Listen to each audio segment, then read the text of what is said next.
Hi, I'm Scott. I'm a Quiet Place fan. Hi, I'm Senthil, and I'm a Bird Box fan. So the two of us have decided, since we disagree, we're going to start watching as many horror movies as we can and come up with a new way of rate them. Come join us. Hey, Scott, nice to see you again. Hey, Cynthia, it's good to see you. What do we got this week? So, today we are talking about a fantastic movie called The Endless by two award winning directors, Justin Benson and Aaron Moorhead. The Endless was a movie that was made for 960K. And interestingly enough, this is considered a sort of a sequel to another award winning movie that they had made called The Resolution, which was made, interestingly enough, for 20K. And I thought that was a good starting point for discussion in that, that was an award-winning movie that was made for 20K, which led to their opportunity to make this for 960K. So what did you think of the movie? I'm going to tell you right now, Cynthia. So when you sent me this movie to watch, I had already seen it twice. I love these directors. I'm going to tell you right now, Justin and Aaron are two of my favorite micro horror movie directors. I've seen everything they've done. They are phenomenal directors, able to do things with a budget that I couldn't even imagine. And what I love about their films are they are slow burn films. They are not hitting you. None of their films, not one, comes in and just smacks you upside the head. It is this wonderful, and I think a lot of our viewers would go, God, this is too long. It's just taking forever to get to the point. No. Beautiful, slow burn. And I tell you, their payoffs every time are freaking awesome, Simple. It was not only that, but their use of effects were very minimal. Yes. There aren't a lot. There were clearly some effects. I don't know if it's CGI that somehow did practical effects, but the effects were enough to move the story along. And the focus is around the character, the story, what was happening to the characters, how they respond to it. Yes. And how do you build horror without using gore? I think these two directors are great examples of how you do that. So I will say that to me, horror movies that revolve around cults freak me the F out because cults are real. And if you do them well, you get that feeling of absolute dread. You know something horrible is coming, right? And The Endless is just a great example of a cult film. Midsommar, a great example of a cult film, right? It's this, you know that you shouldn't be there, but it is so charismatic and you get taken in and there's so much love and there's so much, that you're kind of like, well, it starts to tear down that sense in your brain that there's something bad about to happen. And The Endless does that so well. I mean, for God's sakes, they actually escaped this cult 10 years earlier. And the whole premise of this movie is they go back. Not only do they go back, but one of the brothers isn't sure that he wants to leave. Despite everything he knows, he's not sure he wants to leave. He changes his mind several times throughout the movie, and that drives the plot itself. But let me ask you this: one of the interesting things about this movie regarding cults were that while it's clearly a cult-themed movie, there was also clear targeting, I would think, of the two main characters who had, in the story, falsely accused this cult of being worse than it was. So yes, it was anti-cult shaming. So what did you think of that storyline? So I thought that was interesting, right? Because again, it's this whole idea of a cult. How bad is a cult? I mean, if you're part of the cult and you're happy, is it as bad as we think it is, right? So, if they're having, I mean, some of these cults, having sex with underage kids and blah, blah, blah, blah, blah. But it was obvious this cult wasn't that way, right? So when is a cult a cult, and when is a cult I'm trying to think of like where everybody gets together and, Commune. Yes, a commune. Yes. And so that's what was interesting. I'm so glad you brought that up, because in this film, are they a commune? Are they a cult? Yeah, in fact, there's a very specific scene where the members of this community discover that the two brothers had released some terrible things about them, and the two brothers come out explicitly saying, "Hey, that was embarrassing. I can't believe Everybody had to Yes. see that. That was embarrassing, and they were embarrassed because they knew they had lied about what was going on. And then the cult leader or the the group leader comes out and shames them further for making their lives more difficult by changing the public perception of what they were and were not. Right. And what was interesting on this was that, and what never is really spoken in the movie, one of the brothers, which is the younger brothers, wants to go back. Yeah. The older brother. So did the older brother basically threaten the younger brother to tell these stories, right? And that's the tension between the two brothers throughout this film, which is he manipulated his younger brother to create this atmosphere of this commune cult that wasn't real. But I will say this, as you move through this movie line, they're not all friendly and great either. So, and that's the beauty of this movie, Synthel, is were they right or were they wrong? Yeah, that's a great question. It's hard to tell if the directors had an opinion on that question. Right.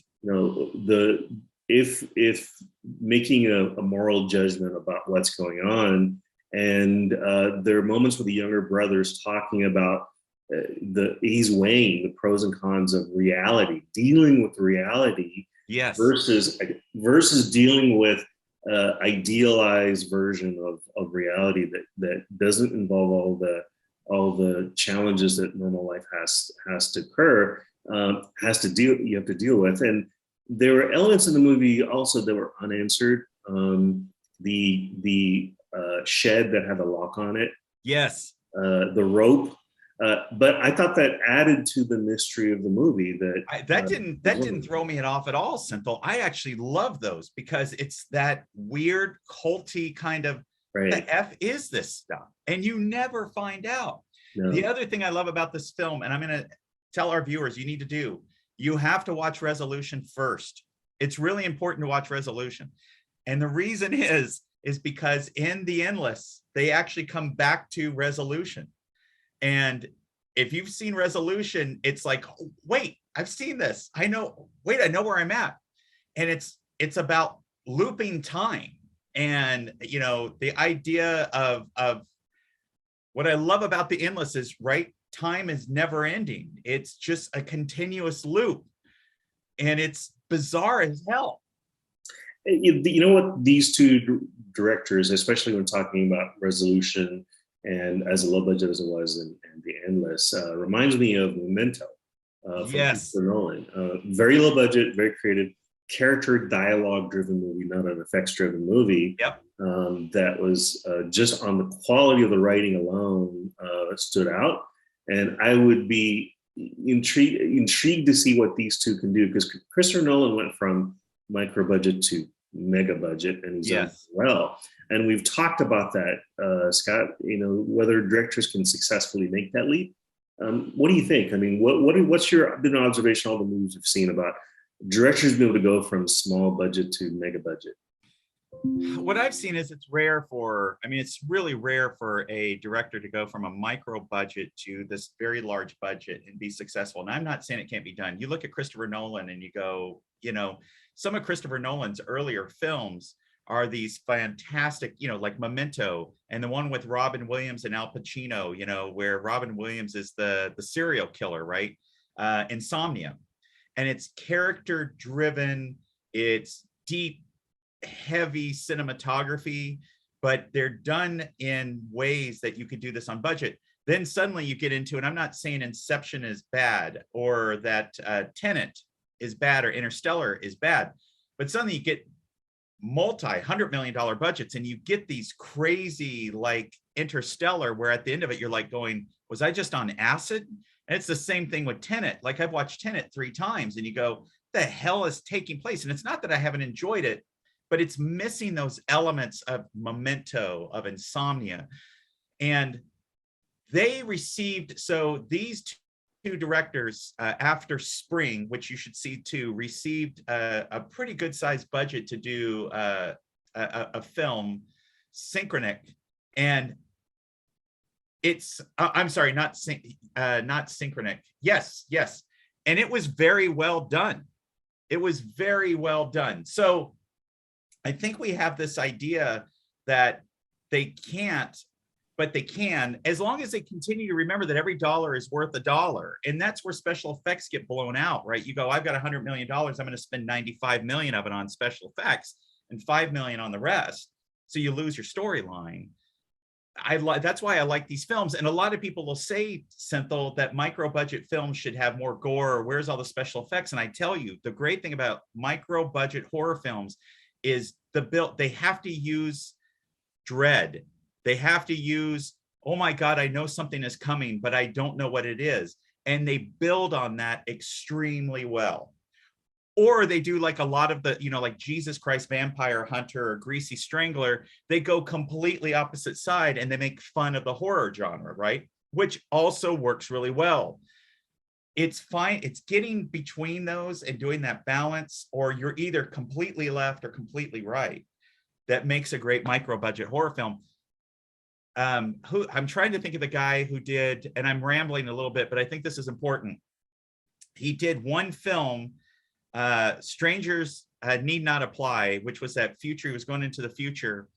But then he turned around and did Jurassic World, which was an amazing take on Jurassic Park, because Jurassic Park, after the third one, was just like, yeah. So he comes back, does Jurassic World, and it's an awesome film. Yeah. So I think it's possible.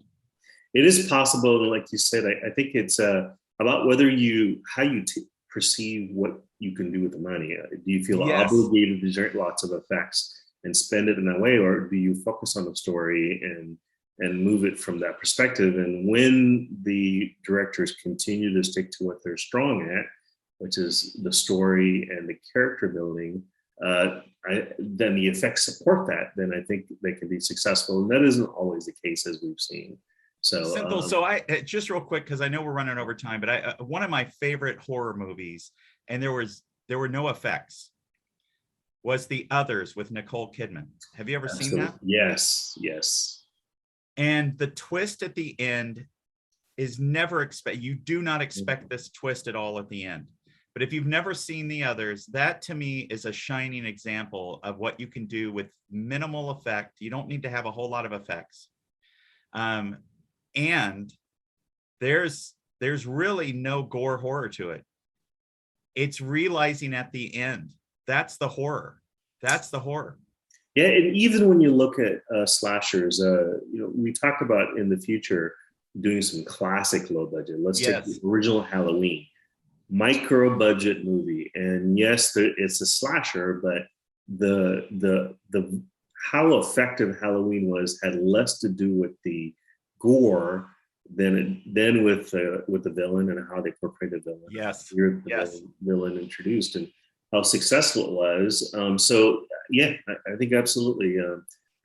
It's not to say that effects can't be valuable in adding to a movie, but it shouldn't be the focus. I think that seems to be the case.